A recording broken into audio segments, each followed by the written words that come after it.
Chapter 2. The word of the Lord came to me, Go and proclaim in the hearing of Jerusalem, I remember the devotion of your youth, how as a bride you loved me and followed me through the desert, through a land not sown. Israel was holy to the Lord, the first fruits of his harvest. All who devoured her were held guilty, and disaster overtook them, declares the Lord.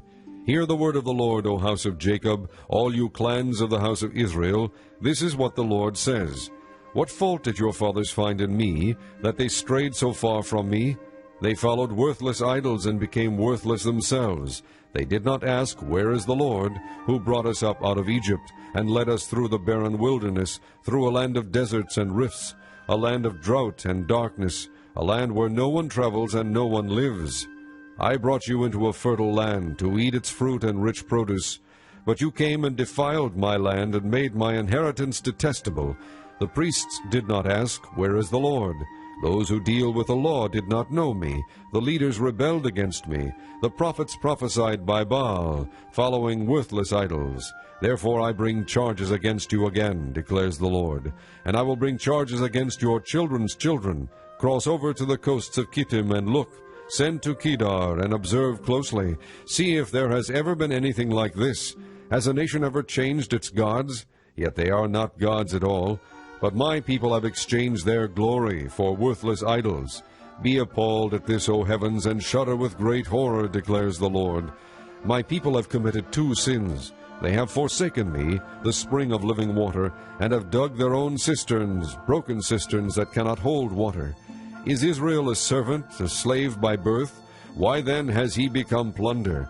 Lions have roared, they have growled at him, they have laid waste his land, his towns are burned and deserted. Also the men of Memphis and Tahpanhes have shaved the crown of your head. Have you not brought this on yourselves by forsaking the Lord your God when he led you in the way? Now why go to Egypt to drink water from the Shachor, and why go to Assyria to drink water from the river? Your wickedness will punish you, your backsliding will rebuke you. Consider then and realize how evil and bitter it is for you when you forsake the Lord your God, and have no awe of me, declares the Lord Almighty. Long ago you broke off your yoke and tore off your bonds. You said, I will not serve you. Indeed, on every high hill and under every spreading tree you laid down as a prostitute. I had planted you like a choice vine, of sound and reliable stock. How then did you turn against me into a corrupt wild vine? Although you wash yourself with soda, and use an abundance of soap, the stain of your guilt is still before me, declares the sovereign Lord. How can you say, I am not defiled, I have not run after the Baals? See how you behaved in the valley, consider what you have done. You are a swift she-camel, running here and there, a wild donkey accustomed to the desert, sniffing the wind in her craving. In her heat, who can restrain her? Any males that pursue her need not tire themselves. At mating time they will find her. Do not run until your feet are bare and your throat is dry. But you said, It's no use. I love foreign gods, and I must go after them. As a thief is disgraced when he is caught, so the house of Israel is disgraced.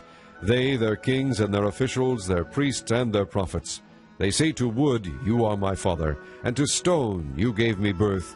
They have turned their backs to me and not their faces. Yet when they are in trouble, they say, Come and save us. Where then are the gods you made for yourselves? Let them come if they can save you when you are in trouble. For you have as many gods as you have towns, O Judah. Why do you bring charges against me? You have all rebelled against me, declares the Lord. In vain I punished your people, they did not respond to correction. Your sword has devoured your prophets like a ravening lion. You of this generation consider the word of the Lord.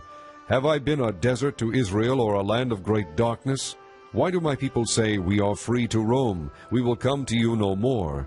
Does a maiden forget her jewelry, a bride her wedding ornaments? Yet my people have forgotten me, days without number.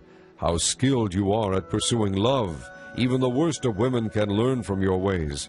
On your clothes men find the life-blood of the innocent poor, though you did not catch them breaking in. Yet in spite of all this you say, I am innocent, he is not angry with me. But I will pass judgment on you because you say, I have not sinned. Why do you go about so much, changing your ways? You will be disappointed by Egypt as you were by Assyria. You will also leave that place with your hands on your head, for the Lord has rejected those you trust. You will not be helped by them.